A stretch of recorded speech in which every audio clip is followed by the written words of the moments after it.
ఆకాశలింగం అంటే మీరు చిదంబరం వెడితే మీ దగ్గర మారేడు దళాలతో ఉన్నటువంటి మాలలు తీసుకుంటారు, తీసుకెళ్లి ఓ గోడ మీద వేస్తారు. వేస్తే పాపం కొంచెం తెలియని వాళ్ళు ఏం చేస్తారంటే శివలింగం ఎక్కడండి శివలింగం ఎక్కడండి అని ఇలా ఇలా చూస్తూ ఉంటారు. చూస్తుంటే ఆఖరికి వాళ్ళు ఇంకా పదండి అయిపోయింది పూజ అంటారు. అయిపోయింది పూజ అంటే అసలు శివలింగమే కనపడలేదు, ఇంత దూరం వచ్చిన వాళ్ళు బెంగెట్టుకుని అసలు శివలింగం ఏదండి అంటారు. అంటే వాళ్ళు ఇదే శివలింగం అని గోడ చూపిస్తారు.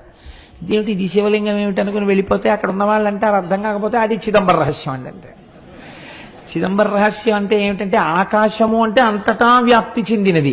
అంతటా ఉన్న శివుణ్ణి ఎక్కడున్నాడని మళ్ళీ ప్రత్యేకం మీరు చూపిస్తారు. అందుకని అక్కడ ఏం ఉండదు, గోడ ఉంటుంది, దానికే పూజ అంతే. అంతటా ఉన్నాడు, అది లోపల తెలుసుకుని పూజ చేయడం.